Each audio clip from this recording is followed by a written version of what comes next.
Hi everyone, thanks so much for joining me today. This is Kathy Aranzana.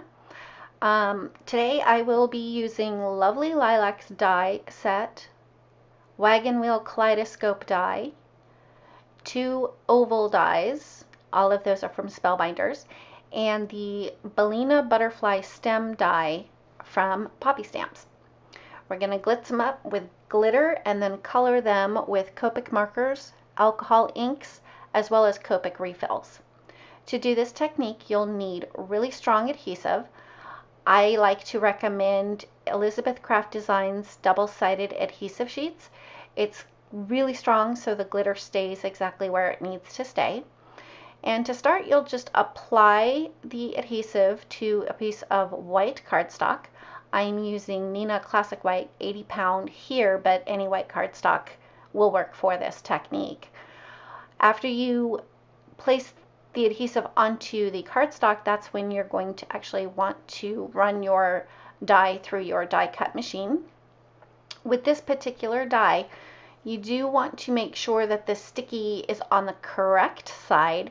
So I found the easiest way to do that was to have the die with the cutting blades face down on top of the adhesive sheet. That way when you run it through your machine and take it out, the adhesive is going to be on the front, and the top layer of this die, which are the actual Lovely Lilacs, will fit properly. I had to cut it a couple of times to get that right. Moving right along here, it's the same thing. I just applied the adhesive to white cardstock, ran the dies through my die cut machine just to get them ready to go for all of the glittering. Off screen also, I had cut the top part of the Lovely Lilacs die out of black cardstock, as well as a black oval frame, and the butterfly stem was also done in black cardstock, as you can see right here. There is a reason for the black cardstock, because we'll be coloring the glitter using Copics and alcohol inks and other types of things, and if you don't use black cardstock, the ink will actually start to show on the cardstock, and that's something that I wanted to avoid. That's why I chose black. You do want to save those brown pieces from the release paper. It's going to help in just a moment, as you will see once I commit to actually putting those lilacs down. You do want to make sure that you burnish really well so the die cut is stuck to that adhesive really good. You don't want to lift, and you don't want glitter to get underneath it, otherwise it'll start to peel up. For this oval, what I did was I created a frame using the 2 oval dies from Spellbinders, and now I'm going to try and aim as best I can, and I didn't get it on there perfectly right, as you can see down in that bottom corner, but there's a fix for that, which I'll show you later in the video. And here, when I go to place that butterfly stem down, it's so very, very delicate but beautiful. When you place it down, you're going to lose a little bit of the stem at the bottom and part of that bottom swirl. And there I'm burnishing it. Again, make sure you use the shiny side of that release paper to do that, otherwise it'll just stick to your design and then you have to start over. Anyway, any pieces that are hanging over into that frame, you want to trim down to make sure that the whole image is within that frame. You really want your die cuts to be flush with the adhesive, again, so that glitter doesn't get underneath there, because otherwise they'll, like I said before, they'll start to lift. So here it is with the glitter. It's the Silk Microfine Cool Diamond by Elizabeth Craft Designs. I've used other glitters, but I've not had as much luck as I have with this one, and I think it's because this one is so very, very fine. There's very little shedding after you get the glitter on the adhesive and the die cuts. So just be generous. Go ahead, dump a good amount of glitter on top of that adhesive, and then you're going to want to burnish it really, really well. And by burnish, I mean you're just going to rub your finger over that glitter in circular motion.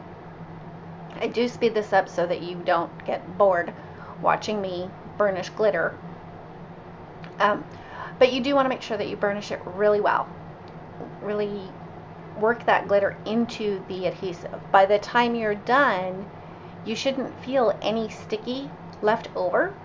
Then you know that you've got enough on there and it will take to the ink quite well.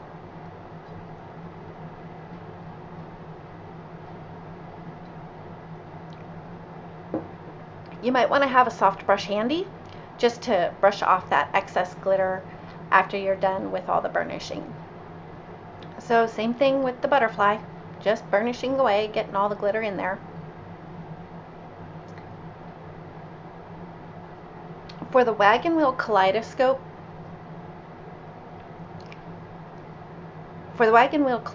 die, I did something different. I only put it on white cardstock because it's going to be a standalone piece on the card that you saw in the very beginning with the coffee cups, which, by the way, those are from the Hero Arts My Monthly Hero kit for August, which I just thought those coffee cups were so fun.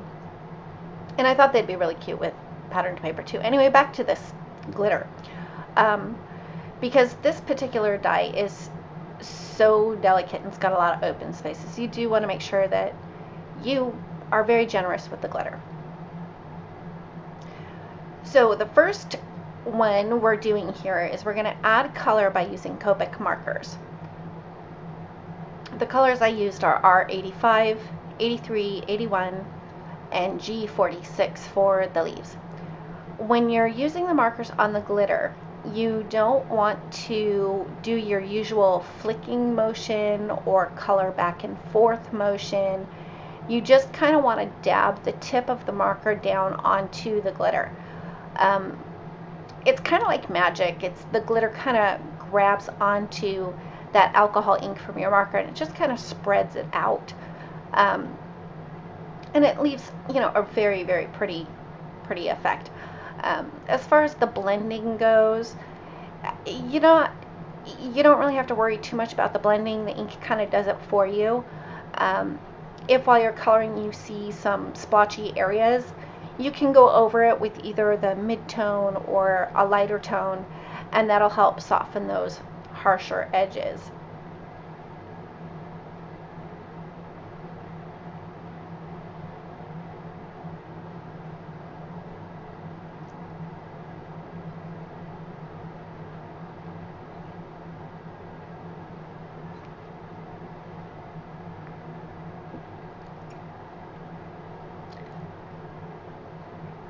In here, it's just the lightest color, just trying to add to the tips of the petals of those little flowers there. You can see where I'm trying to soften up some of those lines there. And once the ink dries, and that's another thing, it's kind of deceiving as you're doing it, but once that ink dries and settles in, it usually works out quite well. For the leaves, I chose just to use one shade of green, only because sometimes the greens can be a little bit difficult to work out those harsher lines. If you want to try and go in with a colorless blender, sometimes that will also soften harsher lines if they appear there. And I had forgotten to color in that little bud, and as I'm coloring it, I think it's this marker. Yeah, it was that marker. I kind of went outside of the edge of the die there, and I got pink ink right in that little spot. Very easy to remove just by using a colorless blender. You do kind of have to let it sit there for a little bit just to blot out that color, and then nobody will ever even notice. And that's adding color using Copic markers. Next up, we're going to be using alcohol ink. This one is watermelon. Pardon me. Anyway, that is watermelon alcohol ink. The next one is going to be butterscotch. And then I move on to meadow and then aqua. When using alcohol inks, I was really excited that they worked out well. Again, you just want to dab it up and down. Don't rub back and forth, because if the glitter starts to get too wet, it will start to lift. Play around with this, have fun, use different colors. I thought a rainbow effect would be really fun, especially with those little coffee cups that I used on the card. If you find that you've missed a few spots or it's still white, you can go back in and add a little bit more ink. Just make sure you don't oversaturate it so that the glitter doesn't end up flaking off. And that's the alcohol ink on that die there. And finally, we're going to be using the Copic marker refills. I thought that if alcohol inks worked, why not try Copic refills? And lo and behold, they did work. And before I get started, you'll see that I fixed that little error there in the corner where the frame didn't quite line up straight. Yep, right there. So I just took a black Copic marker and ran it along the edge, and that covered it up perfectly fine. Fix that right up and nobody will ever know, except everybody who has watched this video. But isn't that why we do these? To show you the tips and tricks to hide the little oopsies here and there. With the Copic refills, it's applied the same way as the alcohol inks. Just on a felt pad, and then tap it over the top, straight up and down. Again, I know I've said this a few times, don't go back and forth because you'll lift the glitter. So just dab it around to get the background. I only used 2 colors there. I would have liked to have used 3, I think, but the third color that I initially thought I would use, I think ended up being too light, so I just left that one out and just used the G02 and BG23, I believe. I'll double check that, and of course everything will be linked down below in the description. And there you have it. Those are the techniques that I wanted to share with you today. Thanks so much for stopping by. If you like this video, give it a thumbs up. Also, if you'd like to subscribe, please do so.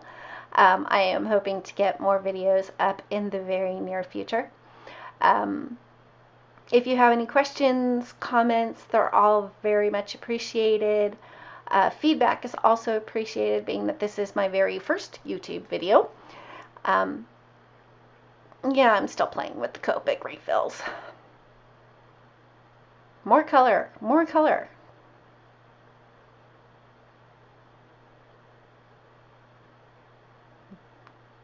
And I'm done. So there you have it. We'll take one last look at the finished cards there. If you want me to actually show putting cards together, if you could leave that in the comments, that would be great. And again, thanks so much for stopping by.